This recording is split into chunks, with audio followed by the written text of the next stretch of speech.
Assalamualaikum warahmatullahi wabarakatuh. Perkenalkan, nama saya Halimatus Sadiah dengan NIM C1C018005 dengan dosen pengampu Pak Wirmi Eka Putra, SE MSI. Baiklah, saya di sini akan menjelaskan materi tentang kerangka dasar penyusunan dan penyajian laporan keuangan syariah. Adapun pokok bahasan, yang pertama, kerangka dasar penyusunan dan penyajian laporan keuangan syariah. Dua, konsep dasar akuntansi menurut AAOIFI dan pemikir Islam. Yang pertama, kerangka dasar penyusunan dan penyajian laporan keuangan syariah. Dengan tujuan kerangka dasarnya, yang pertama, penyusunan standar akuntansi keuangan syariah dalam pelaksanaan tugasnya membuat standar. Dua, penyusun laporan keuangan untuk menanggulangi masalah akuntansi syariah yang belum diatur dalam standar akuntansi keuangan syariah. Tiga, auditor dalam memberikan pendapat mengenai apakah laporan keuangan disusun sesuai dengan prinsip akuntansi syariah yang berlaku umum. Yang keempat, para pemakai laporan keuangan dalam menaksir informasi yang disajikan dalam laporan keuangan yang disusun sesuai dengan standar akuntansi keuangan syariah.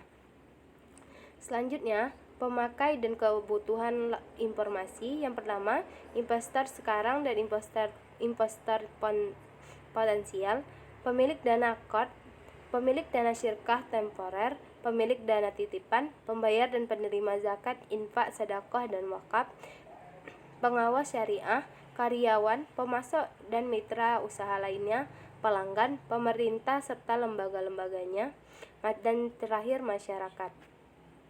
Selanjutnya, paradigma transaksi syariah. Transaksi syariah berlandaskan pada paradigma bahwa alam semesta diciptakan oleh Tuhan sebagai amanah atau kepercayaan ilahi dan sarana kebahagiaan hidup bagi seluruh umat manusia untuk mencapai kesejahteraan hakiki secara potensial, secara material dan spiritual atau falah. Adapun selanjutnya asas transaksi syariah. Yang pertama, persaudaraan atau ukhuwah. Keadilan adalah kemaslahatan maslahah, keseimbangan tawazum. Yang terakhir, universal atau syumuliyah. Selanjutnya, karakteristik transaksi syariah. Yang pertama, transaksi hanya dilakukan berdasarkan prinsip saling paham dan saling ridho. Yang selanjutnya, prinsip kebebasan bertransaksi diakui sepanjang objeknya halal dan baik. Uang hanya berfungsi sebagai alat tukar dan satuan pengukur nilai, bukan sebagai komoditas. Tidak mengandung unsur riba, tidak mengandung unsur kezaliman, masyar, gharar, dan haram. Tidak mengandung prinsip nilai waktu dari uang atau time value of money. Selanjutnya, transaksi dilakukan berdasarkan suatu perjanjian yang jelas dan benar, serta untuk keuntungan semua pihak tanpa merugikan pihak lain. Tidak ada distorsi harga melalui rekayasa permintaan atau najisi.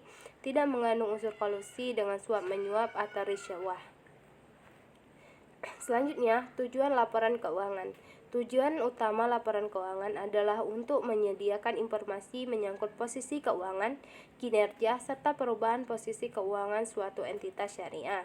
Adapun bentuk laporan keuangan, yang pertama, posisi keuangan entitas syariah, informasi kinerja entitas syariah, informasi perubahan sosial keuangan entitas syariah, informasi lain, dan yang terakhir, catatan dan skedul tambahan. Selanjutnya, asumsi dasar. Yang pertama, dasar akrual. Dua, kelangsungan usaha. Adapun karakteristik kualitatif informasi keuangan syariah. Yang pertama, dapat dipahami, relevan, andal, dan dapat dibandingkan. Selanjutnya, kendala informasi yang relevan dan andal, tepat waktu dan keseimbangan antara biaya dan manfaat. Adapun unsur-unsur laporan keuangan, yang pertama, komponen laporan keuangan yang mencerminkan kegiatan komersial. Dua, komponen laporan keuangan yang mencerminkan kegiatan sosial. Yang ketiga, komponen laporan keuangan lainnya yang mencerminkan kegiatan dan tanggung jawab khusus entitas syariah. Yang selanjutnya, pengukuran unsur-unsur laporan keuangan. Pertama, biaya historis atau historical cost. Yang kedua, biaya kini atau current cost. Yang ketiga, aset dinyatakan dalam jumlah pas atau setara kas yang dapat diperoleh sekarang dengan menjual aset dalam pelepasan normal atau orderly disposal. Yang terakhir, catatan atas laporan keuangan yang meliputi penjelasan naratif atau rincian jumlah yang tertera dalam laporan keuangan utama. Selanjutnya, konsep dasar akuntansi menurut AAOIFI dengan prinsip Islam dan pemikir Islam. Yang pertama, tujuan akuntansi dan laporan keuangan. Pertama, dapat digunakan paduan bagi Dewan Standar untuk menghasilkan standar yang konsisten, akan membantu bank dan lembaga keuangan syariah untuk memilih berbagai alternatif metode akuntansi pada saat standar akuntansi belum mengatur. Yang ketiga, akan membantu untuk memandu manajemen dalam membuat pertimbangan atau judgement pada saat akan menyusun laporan keuangan. Yang keempat, jika diungkapkan dengan baik, akan meningkatkan kepercayaan pengguna serta meningkatkan pemahaman informasi akuntansi sehingga akhirnya akan meningkatkan kepercayaan atas lembaga keuangan syariah.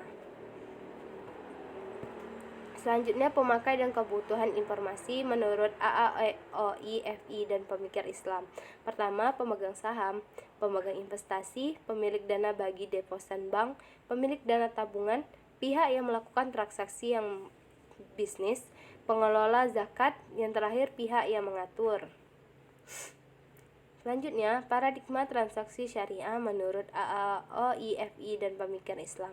Transaksi syariah berdasarkan pada paradigma dasar bahwa alam semesta diciptakan Tuhan sebagai amanah atau kepercayaan ilahi dan sarana kebahagiaan hidup bagi seluruh umat manusia untuk mencapai kesejahteraan hakiki secara material dan spiritual. Transaksi syariah menetapkan asas yang luhur, manusiawi dan bersifat melindungi pada umat manusia secara keseluruhan dalam hal bermuamalah. Selanjutnya, asas transaksi syariah yang ditetapkan adalah persaudaraan atau ukhuwah, keadilan atau adalah, keseimbangan tawazun dan universal syumliyah. Selanjutnya, karakteristik transaksi syariah menurut AAOI dan pemikir Islam. Pertama, transaksi hanya dilakukan berdasarkan prinsip saling paham dan saling ridho. Prinsip kebebasan bertransaksi diakui sepanjang objeknya halal dan baik.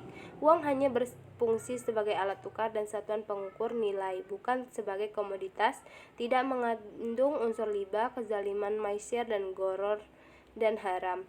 Transaksi dilakukan berdasarkan suatu perjanjian yang jelas dan benar serta untuk keuntungan semua pihak tanpa merugikan pihak lain. Tidak ada distorsi, hanya melalui rekayasa permintaan atau najisi. Tidak mengandung unsur kolusi dengan suap menyuap atau riswah. Selanjutnya, bentuk laporan keuangan menurut AAOI dan pemikir Islam. Laporan perubahan posisi keuangan, laporan laba rugi, laporan perubahan ekuitas atau laporan perubahan saldo laba, laporan arus kas, laporan perubahan investasi yang dibatasi dan ekuivalennya, laporan sumber dan pengguna dana zakat serta dana sumbangan, dan yang terakhir laporan sumber dan pengguna dana qard hasan. Selanjutnya, syarat laporan keuangan menurut AAOI pemikir Islam: relevan, dapat diandalkan, dapat dibandingkan, konsisten, dapat dimengerti. Baiklah, itulah materi dari saya. Lebih dan kurang mohon maaf. Saya ucapkan terima kasih. Wassalamualaikum warahmatullahi wabarakatuh.